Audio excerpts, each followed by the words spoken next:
여러분 안녕하십니까. 코로나19 통합 뉴스를 시작합니다. 국방부가 조금 전 한미 국방장관 간 전화회담 사실을 공개했습니다.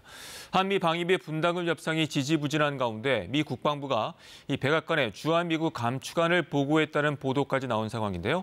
오늘 어떤 논의가 이루어졌는지 국방부 취재기자 연결해 자세히 알아보겠습니다. 자, 조빈나 기자, 오늘 한미 국방장관 어떤 논의를 가졌습니까? 네, 오늘 회담에서는 다음 달로 예정된 한미 연합훈련과 전시작전 통제권 전환, 방위비 분담금 협상 등 한미 간 주요 현안이 논의됐습니다. 정경도 국방부 장관과 마크 에스퍼 미국 국방부 장관은 우리 시각으로 오전 7시 전화로 회담을 가졌습니다. 매년 6월 열리던 아시아 안보회의 즉 샹그릴라 대화가 코로나19 사태로 취소되면서 전화회담으로 대체된 겁니다. 한미 국방장관은 오늘 회담에서 한미 동맹의 굳건함과 양국 국방당국의 긴밀한 공조체제를 재확인했습니다. 유동적인 한반도 안보 환경에 대응하기 위해 한미 동맹의 대비체제와 연합 방위체제를 지속적으로 유지해 나가기로 했습니다. 특히 전작권 전환과 관련해 한미는 상호 합의된 조건에 기초한 전작권 전환 계획을 흔들림 없이 지원해 나갈 것임을 강조했는데 전환 전까지 이 조건이 충분히 충족될 수 있게 해야 한다는 점도 분명히 했다고 국방부는 밝혔습니다. 최근 불거진 미국발 주한미군 감축론 그리고 한미 연합훈련 방식과 관련해 한미 간 이견이 불거지는 듯한 보도가 이어지고 있는데 이번 회담을 통해 한미는 긴밀한 공조체제를 확인하는 데 역점을 둔 걸로 보입니다. 한미 국방장관은 또 현재 교착 상태인 방위비 분담금 협상에 대해서도 논의했지만 구체적인 내용은 밝히지 않았습니다. 정경두 장관과 에스퍼 장관은 오는 11월로 예상되는 한미 안보협의회에서 만나 국방 현안에 대한 논의를 이어가기로 했습니다. 지금까지 KBS 뉴스 조빈나입니다. 우리나라의 첫 군사 전용 위성인 아나시스-2가 오늘 새벽 미 공군 기지에서 성공적으로 발사됐습니다. 정지 궤도에 안착하면 우리 군은 보안과 정보 처리 능력이 향상된 군사 전용 위성을 갖게 됩니다. 워싱턴 김은규 특파원이 보도합니다. 5, 4, 3, 2, 1, 0. 한국 최초 군통신위성인 아나시스-2를 실은 스페이스X 팰컨 9 로켓이 거대한 발사 연기를 내뿜으며 우주로 날아오릅니다. 한국 시간 6시 30분 위성 실은 로켓이 발사 성공하는 순간입니다. 발사 후 3분 만에 맨 아래 1단 추진 로켓이 분리돼 대서양 회수 지역에 착륙했습니다. 발사 26분 후에는 2차 추진 로켓이 점화돼 1차 궤도에 진입했고 발사 29분 30초 후에는 로켓 맨 위 캡슐에서 통신위성 아나시스-2가 분리됐습니다. 자체 추진으로 적도상공 36,000km의 정지 궤도에 진입합니다. 아나시스-2 위성은 군 전용 통신위성입니다. 프랑스 에어버스사가 제작했습니다. 6월에 미국에 수송됐고 지난 14일 1차 발사 연기 뒤 오늘 발사에 성공한 겁니다. 아나시스-2 군 통신위성은 프랑스 에어버스사가 유로스타 E3000이라는 자사 위성 모델을 기반으로 제작했습니다. 군은 그동안 무궁화 위성의 중계기 3분의 1을 빌려 써왔는데 이제 전용 통신 위성으로 보안이 강화되고 더 넓은 지역을 책임질 수 있게 됐습니다. 다른 기능에 대해선 한국 정부 요청으로 비밀이라고 스페이스X와 에어버스는 밝혔습니다. 군 전용 통신 위성 아나시스-2는 미 로키드 마틴으로부터 F-35 전투기를 구매하면서 그 반대급부로 받는 것으로 알려졌습니다. 올해 정부 예산에 따르면 이 통신위성 확보에 정부 예산 5천여억 원이 투입된 것으로 알려졌습니다. 그냥 받은 게 아니고 돈 주고 가져오는 것입니다. 워싱턴에서 KBS 뉴스 김은규입니다. 조금 전 오전 8시 29분쯤 경기도 용인시 처인구 양지면에 있는 한 물류센터에서 불이 났습니다. 소방당국이 현재 대응 2단계를 발령하고 화재 진압에 나서는데요. 취재기자 연결합니다. 자, 김영덕 기자, 현재 상황 알려주시죠. 네, 오늘 오전 8시 29분쯤 경기도 용인시 처인구 양지면 제1리 용인 SLC 물류센터에서 불이 났다는 신고가 접수됐습니다. 소방당국은 신고 접수 10분 뒤인 오전 8시 39분 관할 소방서 인력 전체가 출동하는 경보령인 대응 1단계를 발령해 진화 작업에 나섰습니다.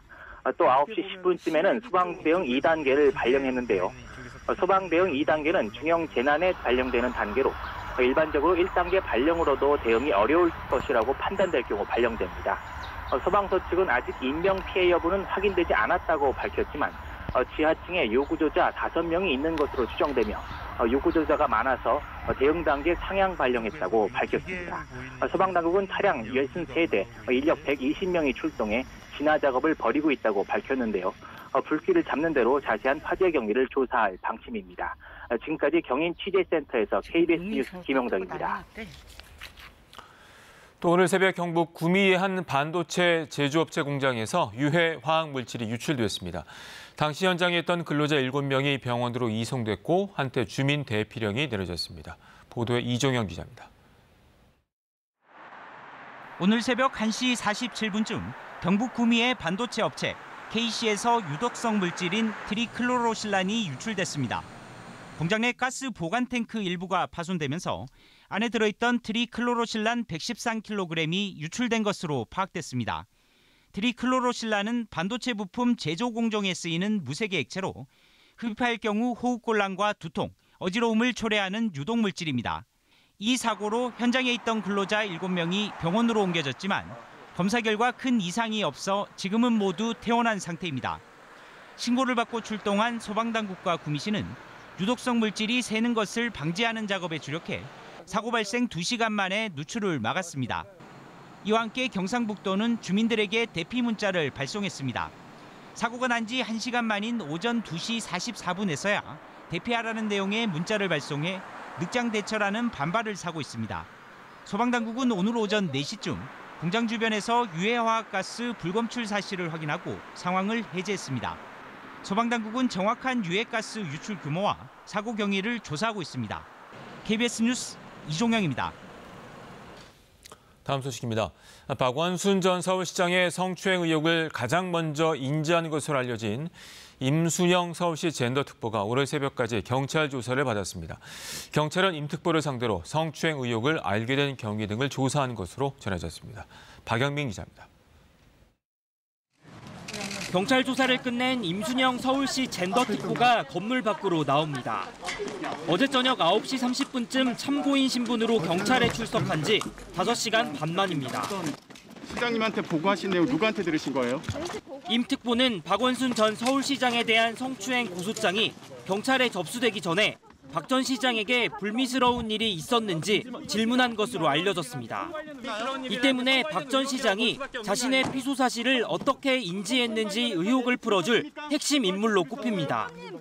이에 대해 임 특보는 당시 성추행 관련 고소장 접수 사실은 알지 못했다고 의혹을 부인해왔습니다. 경찰은 이번 조사에서 임 특보가 박 전 시장의 성추행 의혹을 인지했는지, 피소 사실을 박 전 시장에게 전달했는지 여부 등을 집중 조사한 것으로 전해졌습니다. 임 특보는 박 전 시장의 피소 당일 서울시 관계자 2명과 함께 심야 대책회의에 참석했는데 경찰은 이 자리에 참석한 서울시 관계자 1명에 대한 조사도 끝낸 것으로 확인됐습니다. 나머지 1명에 대한 조사도 조만간 진행될 것으로 보입니다. 지난 15일 경찰 조사를 받은 고한석 전 비서실장은 이 회의에 참석하진 않았고 다음 날 공간을 찾아 박 전 시장의 피소 사실을 인지한 것으로 알려졌습니다. 박 전 시장을 만나고 온 고 전 실장은 박 전 시장의 사퇴 기자회견을 준비하도록 지시한 것으로 확인됐습니다.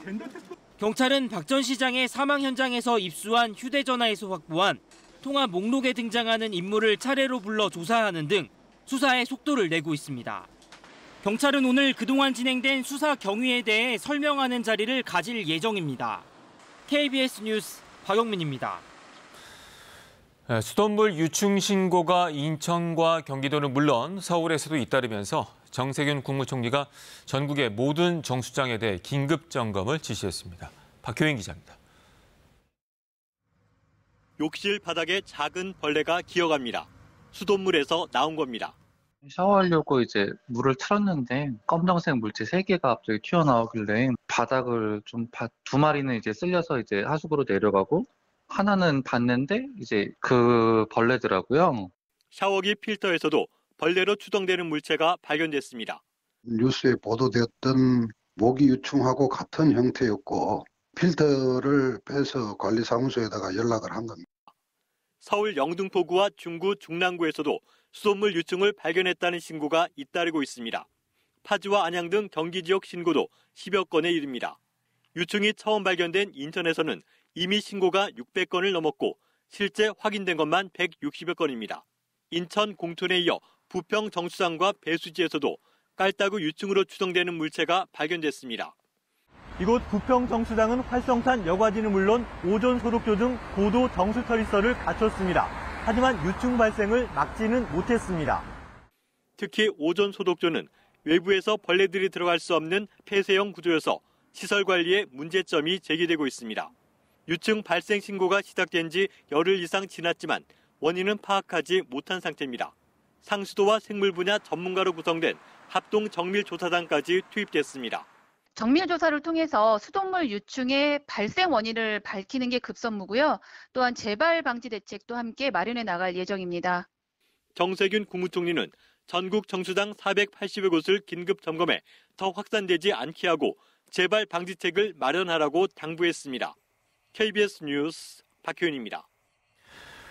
코로나19 백신 개발에 대한 긍정적 소식들이 들려오고 있습니다. 영국 옥스퍼드대 임상시험에서는 투약 대상자 모두에게서 항체가 나왔고 미국 화이자와 독일 제약회사의 합작 연구에서도 두 번째 초기 시험에 성공했는데요. 이달 말 3만 명을 대상으로 한 대규모 임상시험에 돌입합니다.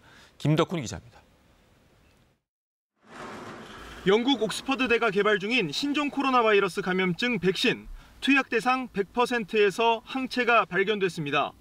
BBC 등은 의학 전문지 랜싯에 게재된 논문을 인용해 옥스퍼드대가 18살에서 55살 사이 영국 성인 1000여 명을 대상으로 한 1단계 임상시험에 성공했다고 밝혔습니다. 시험 결과 옥스퍼드대 백신 투약자들 체내에서 항체와 T세포가 모두 형성됐습니다. 항체는 바이러스가 세포에 침투하는 것을 막는 역할을, T세포는 바이러스에 감염된 세포를 파괴하는 역할을 각각 수행합니다. 옥스퍼드대 시험에서 투약자 90%는 한 차례 투약만으로 나머지 10%도 2차 투약 때는 모두 항체가 형성됐습니다. 다만 투약자 70%는 열과 두통 등 부작용을 경험했습니다. 옥스퍼드대는 조만간 영국 10,000명, 미국 30,000명 등을 대상으로 대규모 임상시험에 들어갑니다. 미국 제약사 화이자와 독일 바이오 기업 바이오엔테크가 공동 개발 중인 백신도 두 번째 초기 시험에 성공했습니다. 60명을 대상으로 한 시험에서 접종군 모두에게서 중화 항체가 생성돼 첫 번째 시험과 같은 결과를 냈습니다. 두 제약사는 이달 말 최대 3만 명을 대상으로 추가 임상시험에 착수합니다. 영국 정부는 이 두 제약사와 백신 3천만 개 공급 계약을 체결하는 등 모두 2억 개가 넘는 백신을 확보했습니다. 백신 개발 속도가 가장 빠른 미국 바이오 기업 모더나도 이달 말 임상 3상에 돌입하기로 하는 등 전 세계적으로 백신 후보군 23개가 사람을 대상으로 한 시험에 착수했습니다. KBS 뉴스 김덕훈입니다. 유럽연합이 마라톤 협상 끝에 코로나19 경제회복기금 중 3,900억 유로, 우리 돈으로 537조 원을 보조금으로 지원하는 데 합의했습니다. 경제 위기에 봉착한 유럽 국가들의 어느 정도나 도움이 될지 주목됩니다. 베를린 유광석 특파원이 전해왔습니다.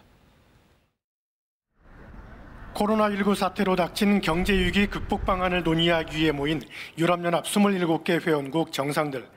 지난주 금요일부터 나흘간 진통을 거듭해오다 결국 합의안을 이끌어냈다고 독일 언론들이 유럽연합 관계자를 인용해 보도했습니다. 총 7,500억 유로의 경제회복기금 중 3,900억 유로를 갚을 필요가 없는 보조금으로 하고 3,600억 유로는 대출로 지원하기로 합의했습니다. 당초 독일과 프랑스가 사전 합의하고 EU 집행위원회가 제안한 보조금 규모는 5천억 유로.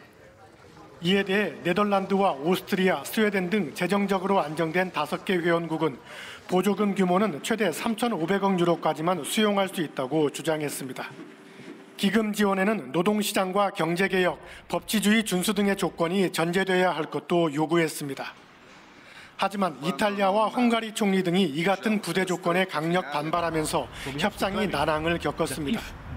결국 회원국 정상들이 3,900억 유로의 보조금 규모에 합의하면서 코로나19 사태 이후 연대와 협력에 문제를 노출해온 유럽이 갈등을 봉합할 수 있을지에 관심이 쏠리게 됐습니다. 보조금과 대출금 규모에 합의한 EU 회원국 정상들은 남은 쟁점인 법치주의 준수 여부와 지원금을 연계하는 문제를 두고 밤샘 토론을 이어갈 것으로 예상됩니다. 베를린에서 KBS 뉴스 유광석입니다. 이번엔 KB증권 연결해서 오늘의 주식시장 알아보겠습니다. KB증권입니다. 미국 증시 훈풍 속에 코스피 지수가 2210선을 회복했습니다. 코스닥은 외국인과 기관의 동반 매수세가 유입되며 하루 만에 오름세로 돌아섰습니다. 이 시각 현재 코스피는 19.87포인트 상승한 2218.07에, 코스닥은 5.85포인트 오른 787.81에 거래되고 있습니다. 간밤 미국 증시는 대형 기술주의 강세와 코로나19 백신 기대감에 상승 마감했습니다. 이에 코스피도 외국인의 매수세가 유입되면서 강세를 보이고 있습니다. 시가총액 상위 종목 전반이 오르는 가운데 삼성전자와 SK하이닉스가 동반 상승하고 있고, 간밤 나스닥 지수 강세에 힘입어 연일 내림세를 탔던 네이버와 카카오도 반등에 성공했습니다. 한편 신풍제약이 투자경고 종목 지정 이후에도 급등하며 거래가 정지된 가운데 우선주는 사흘째 상한가 행진을 이어가고 있습니다. 이 시각 현재 달러화에 대한 원화 환율은 1,198원 20전에 거래되고 있습니다. 지금까지 KB증권이었습니다.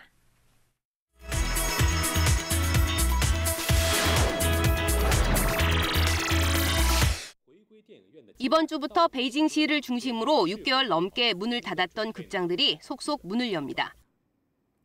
극장가가 문을 연다는 소식에 시민들은 한껏 들뜬 표정입니다. 극장을 못 간 지 벌써 6개월이 넘었기 때문인데요. 没有什么特别期待的电影，就想要去电影院看场电影，就太久没看了，想感受一下电影院的气氛。 하지만 일부 소비자들은 아직 신중하게 지켜보겠다는 생각입니다. 听说20号电影院就要开了，感觉很期待。 극장가가 문을 연다는 소식에 주말 새 중국 전국의 예매자 수는 45만 명을 넘었습니다. 코로나19 영향으로 중국 극장가는 우리 돈 5조 원이 넘는 영업 손실을 입었습니다. 당국은 관객 입장 수를 극장 정원의 30%로 제한하고 있는데요. 극장 측은 좋은 영화가 많다며 더 많은 관객이 극장으로 돌아오길 기대하고 있습니다. 임신 중인 여성의 코로나19가 태아에게 전파된 사례가 프랑스에서 나왔습니다. 지난 3월에 임신부 수십 명이 코로나19 증상으로 파리 부근의 병원에 입원했는데요. 그중 한 명이 태아에게 코로나19를 감염시킨 것으로 논문에 보고됐습니다. This is the reality. The virus can pass through the placenta to the baby. 바이러스는 이례적으로 어머니의 혈액에 있다가 태아를 감염시켰습니다. 아기는 태어나자마자 코로나19 확진 판정을 받았고 출생 만 하루 동안 대뇌 염증과 불규칙한 근육 운동을 보여 의사들을 긴장시켰습니다. These were severe symptoms, so we were worried. And then, as I told you, they improved pretty steadily. 아기는 3주일 뒤 건강하게 퇴원했습니다. 의사들은 신생아들이 코로나19에 저항력을 갖고 있다고 보고 있습니다. 드루카 박사는 다행히 신생아의 코로나19 감염은 매우 드문 일이라고 강조합니다. 일본에서는 하천 제방 붕괴로 인명피해가 발생하는 것을 막기 위해 전국 하천에 감시 카메라를 설치하고 있습니다. 사이타마현 히가시 마츠야마시에 사는 다카시 씨. 지난해 10월 호우가 내리자 집 근처 하천으로 나갔습니다. 제방 붕괴가 걱정됐기 때문입니다. 아니나 다를까 30분 뒤 눈앞에서 갑자기 제방이 무너졌습니다. 겨우 대피해 목숨을 구했지만 마을 전체가 물에 잠겼습니다. 지금 일본에서는 이런 하천 붕괴로 인한 인명피해를 막기 위해 전국 3,900개 하천에 간이형 하천 감시 카메라를 설치하고 있습니다. 이 카메라는 카메라 줌 기능 등을 없애 비용을 절감했고 태양광을 사용해 전원에 연결하지 않아도 돼 설치가 간단합니다. 또 집에 앉아 스마트폰으로 영상을 확인할 수도 있습니다.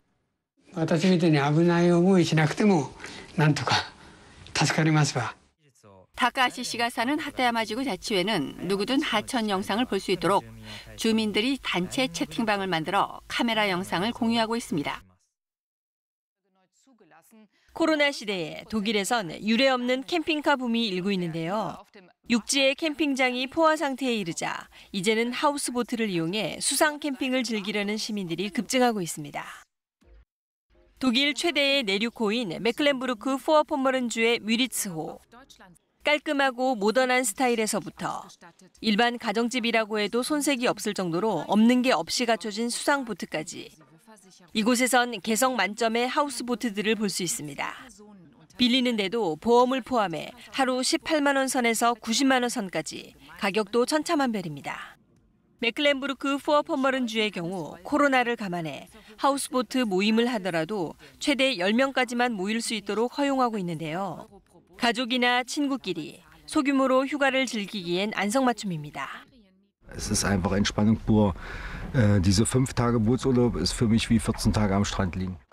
근처 강으로 보트를 몰고 가면서 주변 경치도 감상하고 때로는 속도감을 즐길 수도 있는데요. 올여름 수상 캠핑의 인기는 그 어느 때보다도 높을 것으로 보입니다. KBS 월드뉴스입니다. 앞서 전해드린 것처럼 오늘 오전 한미 국방장관이 전화회담을 가졌는데요. 연합훈련과 전자권 문제 그리고 방위비 분담금 문제 등이 논의되는 것으로 전해졌습니다. 다시 취재기자 연결합니다. 조빈나 기자, 오늘 논의된 주요 내용 다시 전해주시죠. 네, 오늘 회담에서는 다음 달로 예정된 한미 연합훈련과 전시작전 통제권 전환, 방위비 분담금 협상 등 한미 간 주요 현안이 논의됐습니다. 주한미군 감축 관련 언급은 없었던 걸로 알려집니다.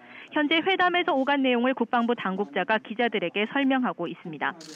정경두 국방부 장관과 마크 에스퍼 미국 국방부 장관은 우리 시각으로 오전 9시 전화로 회담을 가졌습니다. 이 한미 국방장관은 오늘 회담에서 한미 동맹의 굳건함과 양국 국방당국의 긴밀한 공조체제를 재확인했습니다. 유동적인 한반도 안보 환경에 대응하기 위해 한미 동맹의 대비태세와 연합 방위태세를 지속적으로 유지해 나가기로 했습니다. 특히 전자권 전환과 관련해 한미는 상호 합의된 조건에 기초한 전자권 전환 계획을 흔들림 없이 지원해 나갈 것임을 강조했는데 전환 전까지는 이 조건이 충분히 충족될 수 있게 해야 한다는 점도 분명히 했다고 국방부는 밝혔습니다. 이 최근 불거진 미국발 주한미군 감축론 그리고 한미 연합훈련 방식과 관련해 한미 간 이견이 불거지는 듯한 보도가 이어지고 있는데 이번 회담을 통해 한미는 한미 간 긴밀한 공조체제를 확인하는 데 역점을 둔 걸로 보입니다. 한미 국방장관은 또 현재 교착 상태인 방위비 분담금 협상에 대해서도 논의했는데 구체적인 내용은 밝히지 않았습니다. 지금까지 KBS 뉴스 조빈나입니다. 어제 열린 5.18 당시 헬기 사격과 관련한 전두환 전 대통령 형사재판에서 전시 측이 신청한 당시 신군부 핵심 증인들이 재판에 나오지 않았습니다. 이처럼 핵심 증인들이 나오지 않으면서 양측 간 장외 공방이 이어졌습니다. 하선아 기자입니다. 전두환 씨의 사자 명예훼손 형사재판 15차 공판. 전 씨 측은 증인으로 이희성 당시 계엄사령관과 장사복 전 전투교육사령부 참모장 등 4명을 증인으로 신청했습니다. 5.18 당시 최상위 지휘선상에 있으면서 현지 진압을 지시했거나 광주에서 헬기 운용에 관여했던 인물들입니다. 이희성 전 계엄사령관이 건강상의 이유로 나오지 않는 등 3명은 불출석했고 당시 502 항공대 소속 헬기 부조종사 이모 씨만이 출석했습니다. 이 씨는 광주에 지원 나와 무장 헬기에서 대기했지만 위협 사격을 지시받은 적도 도심에 출격한 적도 없었다고 말했습니다. 헬기 사격은 없었다고 말씀하시는 건가요? 예, 없었습니다. 핵심 증인들이 출석하지 않으면서 공방은 법정 밖에서 이뤄졌습니다. 회피하고 법정에 서는 것을 고부하는 이런 모습은 정말 비겁하고 사실 저 모습 자체가 5.18의 그런 원흉인 전두환 씨와 괴를 같이 하고 있다. 누가 그러면 이 법정에 나와서 진실을 이야기하려고 하겠습니까? 그것은 정말 진실을 은폐하려고 하는 거 아닌가 하는 그. 재판은 다음 달 24일 검찰 측 증인 신문을 한 차례 더한 뒤 9월 결심 공판 절차가 마무리되면 선고는 오는 10월, 늦어도 연내에 이뤄질 것으로 전망됩니다. KBS 뉴스 하선아입니다. 일부 재산세 고지서의 경우 봉투를 뜯지 않아도 개인정보가 담긴 QR코드가 노출되는 것으로 확인됐습니다. 그 문제점 신지수 기자가 취재했습니다. 재산세 고지서가 담긴 봉투를 살펴보던 서영미 씨는 이상한 점을 발견했습니다. 투명한 비닐 부분을 통해 고지서에 인쇄된 QR코드가 드러나 있는 겁니다. 혹시나 해서 스마트폰 결제 어플을 켜 QR코드에 갖다 댔다가 깜짝 놀랐습니다. QR코드를 한번 찍어봤더니 바로 금액이 아주 구체적으로 뜨면서 어느 카드로 결제할 거냐고까지 바로 뜨길래 취재진이 서 씨 어머니의 재산세 고지서로 실험을 해봤습니다. 비닐을 통해 보이는 QR코드에 네이버 앱을 갖다 댔더니 재산세액이 뜹니다. 카카오 앱으로 QR코드를 인식했더니 이름과 재산세액은 물론 전자납부 번호까지 확인됩니다. 전자납부 번호를 지방세 인터넷 시스템에 입력하면 용산구에 살고 있는 어머니 소유의 강서구 아파트에 동과 호수까지 나옵니다. 재산세 고지서는 우편으로 배달되는데 공동주택 우편함에서 다른 사람이 쉽게 들여다볼 수 있는 겁니다. 다세대 주택이나 아파트나 편지함이 따로 이렇게 모여 있는 데면은 완전히 이거는 노출이 돼 있는 상태라서 뭔가 악용이 될 수가 있겠다라는 우려가 있고. 이 같은 고지서 양식은 서울시 25개 모든 구청에서 사용하고 있습니다. 이에 대해 서울시는 재산세가 30만 원 이하의 과세 대상이 한 건일 경우에만 해당 양식을 사용하고 있다고 설명했습니다. 앞에다가 위치한 이유는 편리하게 납부할 수 있도록 민원인들의 요청도 예전에 있었고. 서울시는 그러나 KBS 취재가 들어가자 오는 9월 2차 재산세 고지 전까지 고지서 양식 개선을 검토하겠다고 밝혔습니다. KBS 뉴스 신지수입니다. 장마가 주춤한 사이 폭염이 고개를 들면서 다시 폭염주의보가 내려졌습니다. 일부 경기 내륙과 강원 내륙, 경상도 내륙 지역에 폭염주의보가 내려진 가운데 한낮에는 춘천이 33도, 대구가 32도, 서울이 31도, 대전 전주가 30도로 어제보다 2도에서 6도 높겠습니다. 특히 오늘은 습도가 높아 더 후텁지근하겠습니다. 오늘은 제주와 전남, 경남 남해안에 비가 오는 곳이 있겠고요. 내일은 그 밖에 남부지방과 충청도, 경기 남부까지 장맛비가 올라오겠습니다. 목요일 저녁에 서울을 포함한 전국으로 비가 확대돼 금요일까지 계속되겠습니다. 오늘은 구름 사이로 자외선 지수가 매우 높겠고요. 오후에는 강원 영서 남부와 경북 북부 내륙 지역에 소나기가 쏟아질 때가 있겠습니다. 낮 최고 기온은 전국 대부분 지방이 30도를 웃돌아 덮겠습니다. 모레까지 모든 해상에는 안개가 끼겠습니다. 날씨 전해드렸습니다. 코로나19 통합 뉴스룸은 12시 뉴스에서 이어집니다. 고맙습니다.